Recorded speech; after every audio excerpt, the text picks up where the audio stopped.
choice and mandate given freely to other political class. There is no federal government that just wake up one day and sack all political leaders at the state level.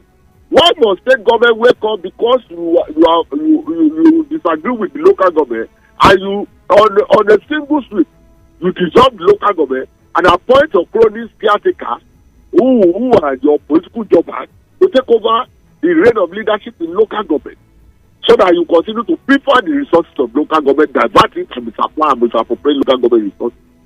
Number two, we believe that once we have administrative autonomy, there will be quality control in job productivity of local government workers. Mr. Olatunji, just hold that thought. Hold that thought. Let's go for a very short break now. Very short one. Yeah. We'll continue. Stay on the line for us.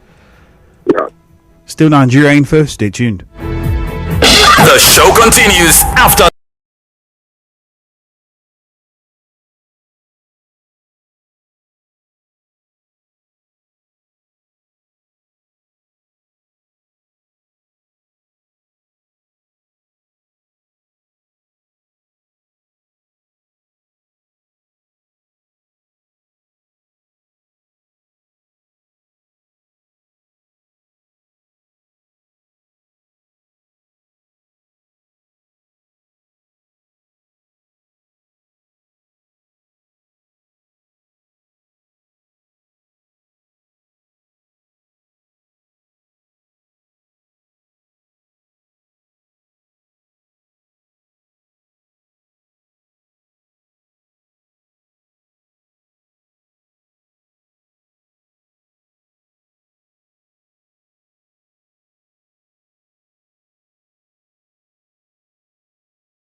episodes 24/7. President of NULGE is speaking with us via telephone. Ambali Olatunji. Mr. Olatunji, thank you for staying on the line for us. President, the Gas President General, Babangida, that created the free director of food, road, and rural infrastructure, rural women, and so many other programs. So what I'm saying is that for us, administrative autonomy will cover some establishment that regulate productivity at the local government level, so that there will be enhanced and improved service delivery at local government. The Local Government Service Commission needs to be entrenched in the constitution like the Federal Civil Service Commission, the State Civil Service Commission. That is the agency that recruit local government workers, train them, and also post them and retire them.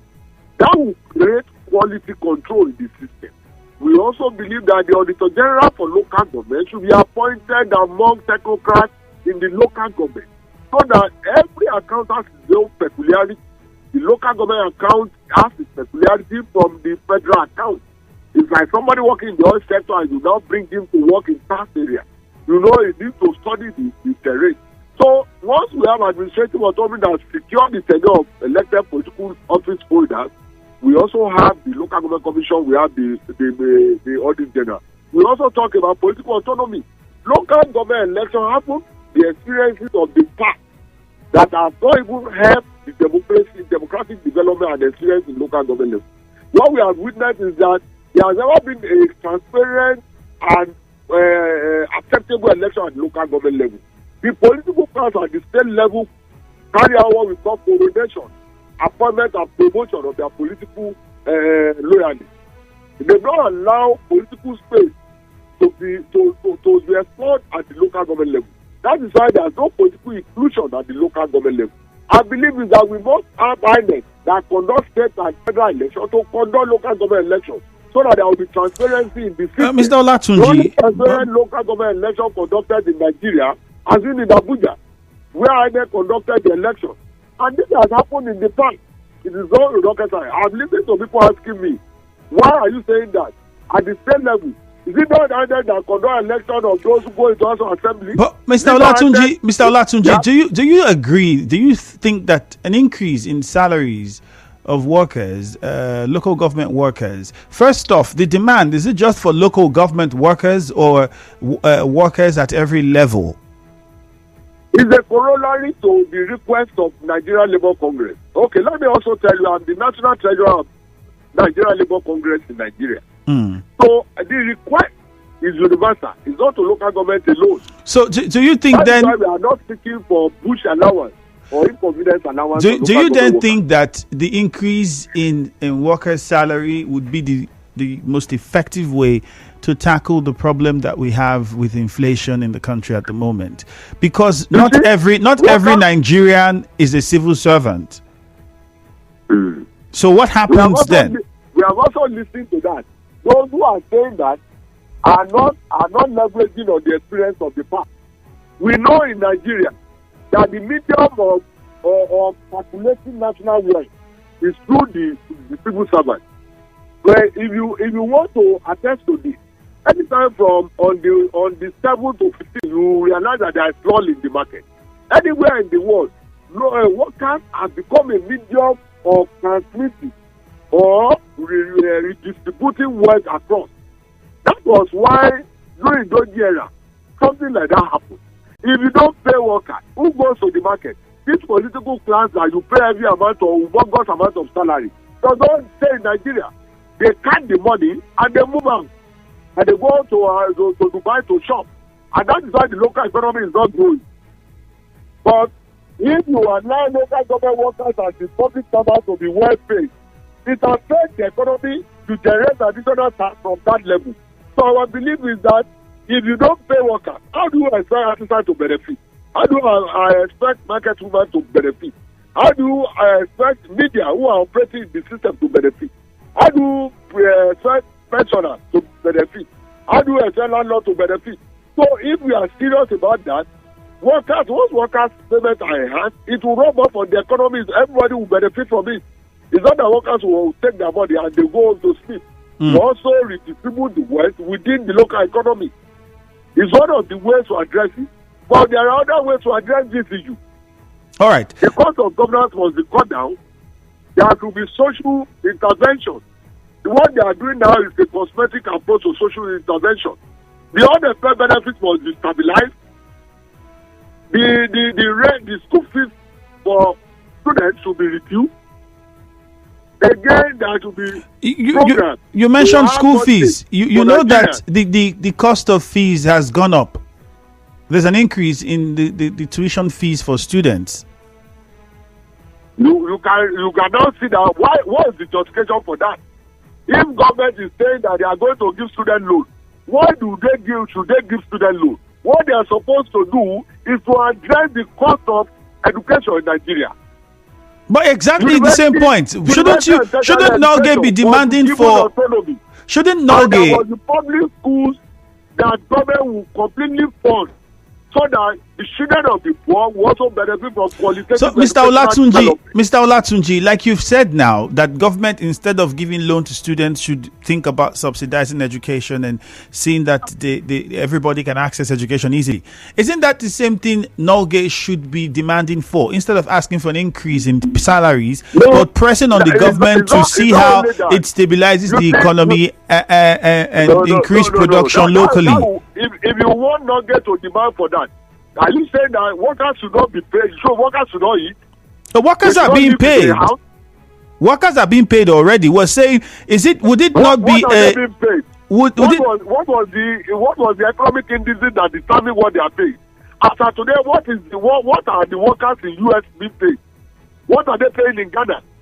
What are they paying even in Gambia? So Nigeria does not operate an isolated economy. We must be in tune with global economy. If you are bringing up some economic decisions that create hardship, you must have a way of mitigating it. And the approach must be multifaceted. You must address the workers that directly suffer the consequence of bad governance and misrule in Nigeria and wastage. You must also address those who are not employed. You have to categorize them into different classifications they belong to. As you address workers that have regimented salary, you must address that they are not on salary. You must also address those who are vulnerable. So you can't say that you want to use one approach to solve this myriad of problems within the economic situation in Nigeria. Thank you. Okay. All right. Let's take a few questions from the listener. We'll open the phone lines now as well. You can call us in. Call in on 0817 923 0007. You can call in again on 0817 923 0007. You can also get across to us on 0817 923 0003. Mr. Olatunji is National President of NULGE and a National Treasurer for the NLC. Well, the proposal is a 300% increase in salaries. And you've also heard him highlight the fact that implementation of the current minimum wage has been a concern, especially at the local government level. Muriel is in Okrika. Let's start with Muriel. Muriel, good morning. Hello, Andrew. Efemi, good morning. Muriel, good morning. Muriel, yes, go ahead. Thank you, Efemi. Efemi, you see, I really appreciate the fact that the chairman is advocating for local government autonomy. I think is top notch. Look, I think the problem with the local government and the governors is from the INEC. If INEC decides to conduct local government elections, all this rancor wouldn't be going on, because the local government chairman and the governors should see themselves as colleagues. There shouldn't be the relationship should be colleague relationship. Just as the president cannot influence the governor, so should the the governor not influence the local government chairman. But I want to plead, Kalada, if the chairman is advocating for salary increase for his workers, I think it's okay. But if he says he's advocating for everybody, should we not be insisting for inflation to be reduced? Let the governors or the president try to provide social amenities infrastructures, because that will help private sector. And when private sectors come in to invest, it will affect everybody. Not just advocating for salary increase, increasing the purchasing power of the local workers cannot help in convention. Everybody should be taken along. But I thank you for at least for them to come out to do this. It's okay. All right, thank you very much. Late Ambari is in Bori. Good morning, Late Ambari. Good morning, Ichimi Andrew. Okay, come on. Good morning to your guests in the studio. Yes, looking at the issue of workers' welfare, according to the chairman, the guest at the studio, I want to say that there is something he mentioned which I'm not really conversant with. He mentioned 3 states, as in those states that are worst off, whereas other states that are left behind are not even considered paying the minimum wage. Like, for instance, I will start from my own state, which is River State here. The local government workers have not seen anything.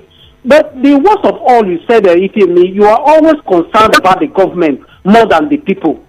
This man is agitating for the well-being of the workers, civil servants, and you're always considering on how the government fares. Whereas this money, this increase that has been on fuel and all that has not affected the salaries of workers. How continue to consider the government that the people should always manage the situation while the government are taking away money belonging to the civil servant, having more fares in it than the workers. How long can we continue to be patient while the government, as the increase go higher, they got more? All right, in their revenue and others. Listen, thank you very much. But I don't know where I advocated for the government in all of this, except the fact that we're asking, instead of asking for increase in salaries, shouldn't, if we decide to look at, would it be out of place or wouldn't it be more productive if we tackle this problem by investing in the economy, so getting government to do what it should do to increase production locally, manufacturing locally, a lot of other things that we can do, because it seems as though every time we increase the price, the wages of workers, the inflation continues to increase. I don't know if I'm saying something that's out of place. My guest will respond shortly. Let's listen to Daniel and Chima. Chima, okay, Daniel first at Imogate. Okay, let's go to Chima and Rumola. Chima, good morning. And we lost both those calls. The phone line is still open, 0817-923-0007. Mr. Olatunji, what's your response? The first caller. Okay. Let me also tell you, some of you are unfair to workers. Some of our people who are in private sector have increased their prices in commensurate with the increment in fuel price. Oh, which? And it's only the wait. If you are in private sector now, for example, if you are a marketer in oil sector, you have jacked up your pump. If you are in other sector, a farmer, you have increased the cost of your production and the cost of sales of your farm produce. All others across board have done that. But that is not salary. That is increasing cost of production. Let me deliver. Listen now. Others have done that. Even the outset has increased. The only one that has not been touched is the civil servant salary. And even if you are in the private media, some of you, your salary has been adjusted. No, it hasn't. All the manufacturers across the country have adjusted the salary. Mr. Olatunji, let's be clear. If you'd allow me, Mr. Olatunji, no. Let me submit. We are also I think you're making comparisons that are not. You're making comparisons that are not matching. So I need to clarify. If a pump attendant increasing the price of the sale of their product is not the same as increasing salary for the workers that work in that filling station. How do you expect the worker who has a car or cycle to buy it when you don't increase his salary? If I'm going to work, I have a motorcycle, and last month around early May, I bought fuel at less than 200 naira. And I'm still having the same motorcycle. I get to filling station now. I'm earning the same salary, and I have to go to work. How do I buy it? But you're aware, Mr. Olatunji, that many private companies are even closing down because of the expense that it requires of them to maintain their businesses. We are closing down because of erratic power supply. You see, you need to study the submission of labor. Exactly the point. So shouldn't NULGEs concern, Mr. Olatunji, shouldn't NULGEs concern be holding on government to put these things in place so that the prices of things don't go up? You are not allowing me to answer. Go ahead. Let me answer you now. You are not privy to the submission of position of demand. Maybe you are not conversant with it. Number one is that government must grant modular refinery license across the country. Why must we have a monopoly of market? And number two, labor also question government. Why do you fix price? If it's a deregulated economy, what is your concern in allowing a private company, the NNPCL, to fix price of petroleum? None of you are addressing that. Number three, labor said that for us, we believe that social investment should be entered into. We also said that we should look at the area of alternative supply of energy. Well, our position about 3 years ago was that we must shift from petroleum consumption to gas consumption. Government gave us an agreement that they are going to start the conversion. They even brought out over 80 billion from central bank. Nothing was okay, Mr. Olatunji. And again, now everybody is increasing. Even I know if you are Mr. Olatunji, public transport. Is it the amount of money you use last month that you are using now? Let's take these calls first. To do that. Let's take these calls. We'll come back. Walter and Rukwaku, good morning. Good morning, Finance. You're welcome. Yes, Mr. Olatunji has spoken very well. And all his demand is based on the NULGE demand. And I want to ask him, do you think that this will be effective without amendment from the federal constitution? Because all what he's saying is outside the constitution, in area of autonomy. Why not the NULGE look at a way so that this thing will be enshrined in the constitution before we find rights? And anything outside constitution will not be implemented. I wanted him to be talking on how the constitution should be amended to enact all these demands. All right. Thank you, my brother. Walter, thank you very much. Robin, NHA, good morning. Good morning, my brother. I'm Andrew. Okay. Wishing you a pleasant morning. Yeah, go ahead. Walking there ahead. I heard the chairman or the president speaking passionately about the protection of the local government workers. To me, what he's doing is right, and that is what he ought to do. But that does not worry me. My major worry is some of the issues he raised that some of us, our Nigerians, are aware prior to this day. That is the issue of autonomy of the local government. Every person who occupies the office of the chairman of the local government must be put there by a governor of a state and not by the people. But at the end of the day, the people have no choice. They have to accept such character. How long should we be dancing around the tables? You tell me, are you aware that this issue of local government autonomy has been whittled down many times in the National Assembly? When it goes around the state, the same state, those who represent us, they say they are representing the people, the masses. They are the people who put down this bill in the state assembly. And the power has been given to them in the past 24 years by the military, whom they said and accused that the worst civilian government is better than the worst military government, which is a dummy to a soul to people. I am saying that all the political class that are occupying and enjoying position today, they are all culpable because they are not making us to move forward. All right, let's go to Chima and Rumola. Chima, please turn down the volume of your radio set, and in 1 minute, go ahead with your contribution. Good morning, Andrew. You're welcome. Andrew, I think these unions are becoming selfish in their demand. I must tell you, because it is not only the workers that are affected with what is happening. My major concern is these workers should be demanding on how our refinery should work. This is the major thing that holds the economy. This is the essential commodity that when it goes up, every other thing, the particular call at all, on the people of private sector, their business are closing down. So are they not part of the economy of this state, of the country, or are they not part of Nigeria? The presidency is not even talking about anything how to do with the refinery. I think our energy should be channeled on how this energy is going to be fixed. How we're going to, refinery should be fixed. You understand? Okay, if they give you what you're demanding, how much transport are you going to pay? You understand? By the time they give you that amount. All right, Chima, thank you, but let's wrap it here because we're out of time. Quickly to you, Mr. Olatunji. You've heard the callers, but let me throw this question in so you respond in 2 minutes. People would be waiting. Have we seen Labour go on a strike or protest because the modular refineries, we're not seeing government issue out licenses? Or have we seen Labour NULGE go on strike because the refineries have not been fixed despite all the promises of government? Or have we seen Labour go on strike because the government has not done some things or has not tried to make power available or steady for Nigerians to access and use for their businesses?